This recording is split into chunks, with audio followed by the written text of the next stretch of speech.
चयतारण्यम तत्नैमिषारण्यम। जहाँ पे ब्रह्मा जी के चक्र की नेमी जिस स्थान पर गिरी उस स्थान को निमिष बोला गया।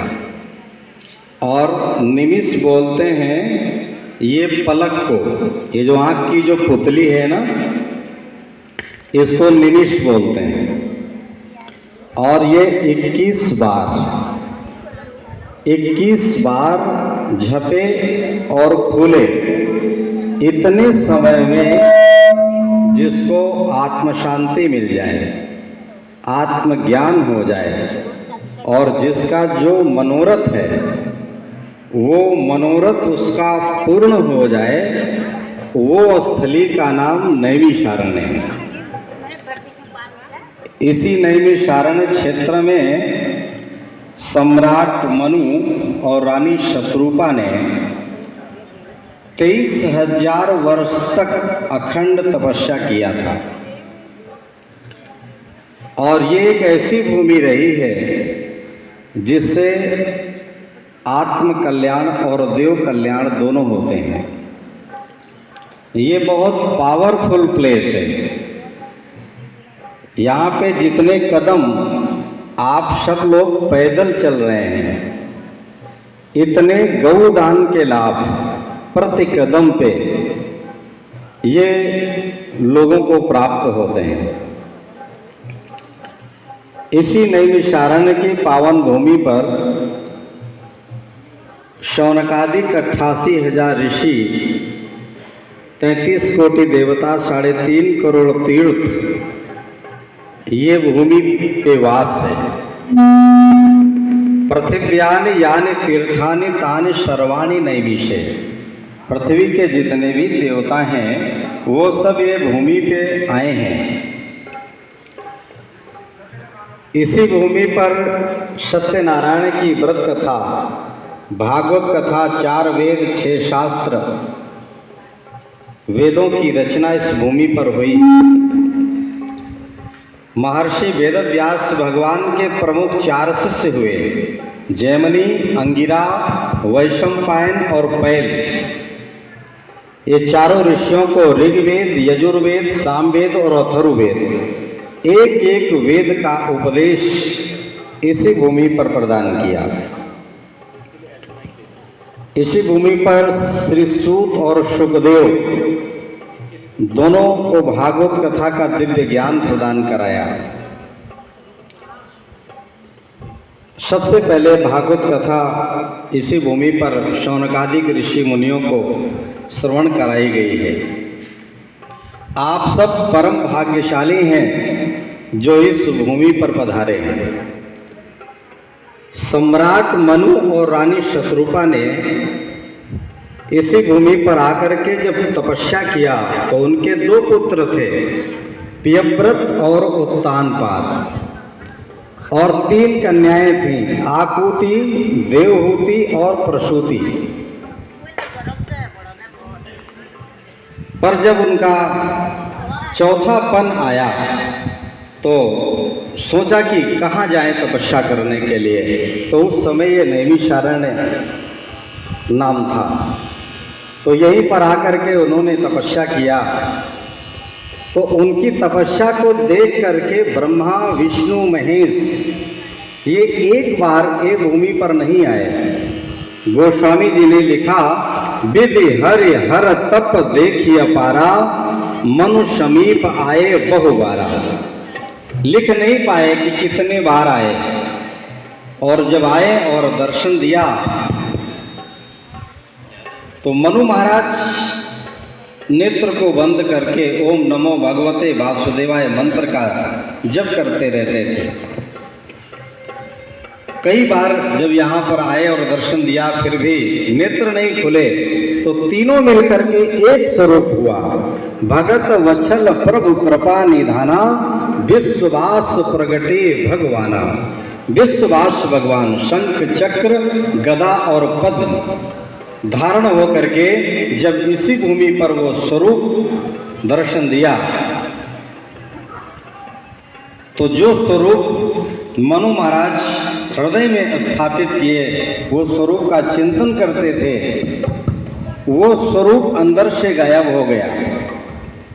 और जब नेत्र खोले तो देखा वैसा ही स्वरूप उनके ठीक सामने है।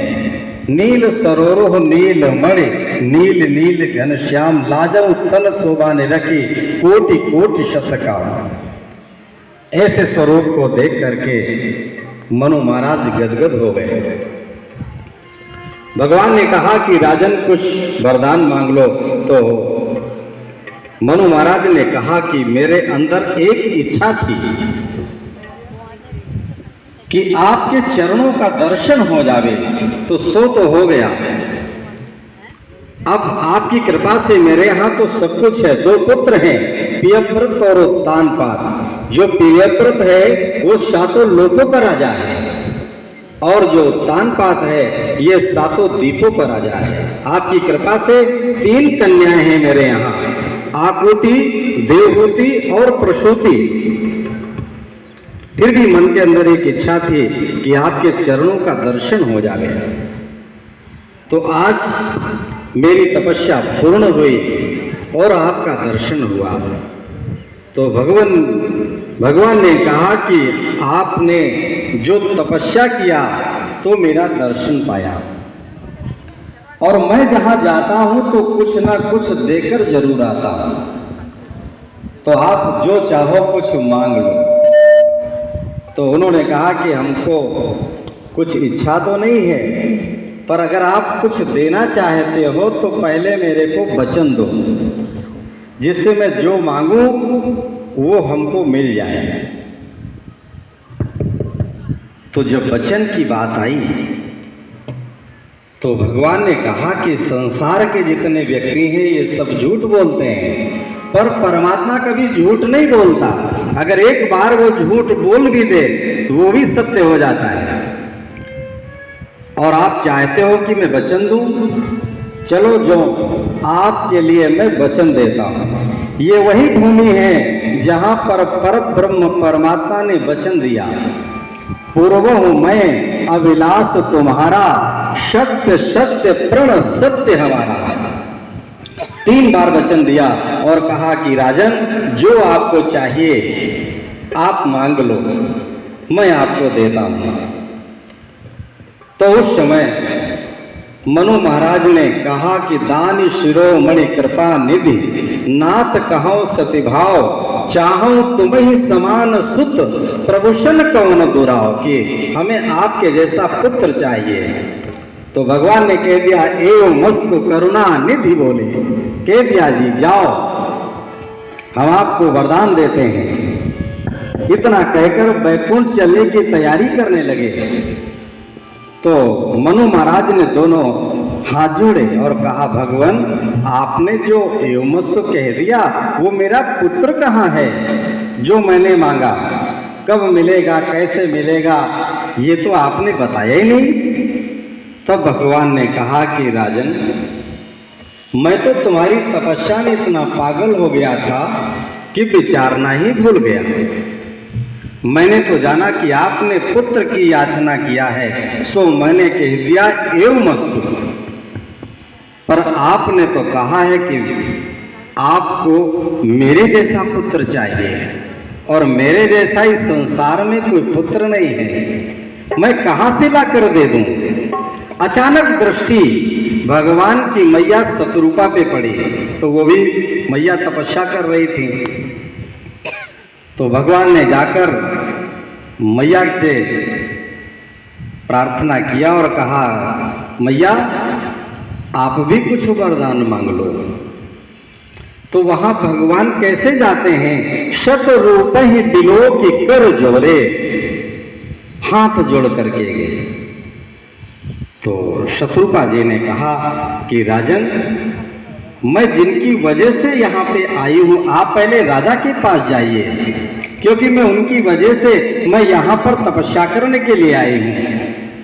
तो भगवान ने कहा कि देवी, उन्होंने तो जो मांगा था मैंने उनको दे दिया, अब आप भी मांग लो।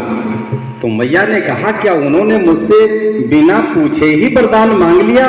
कोई बात नहीं, और आप कृपा करके ये बता दो कि उन्होंने क्या मांगा है। तो भगवान ने कहा, देवी उन्होंने तो पुत्र की याचना किया है, और वो भी मेरे जैसा। आप उनकी बात छोड़ो, आपको जो चाहिए वो मांग लो। तो मैया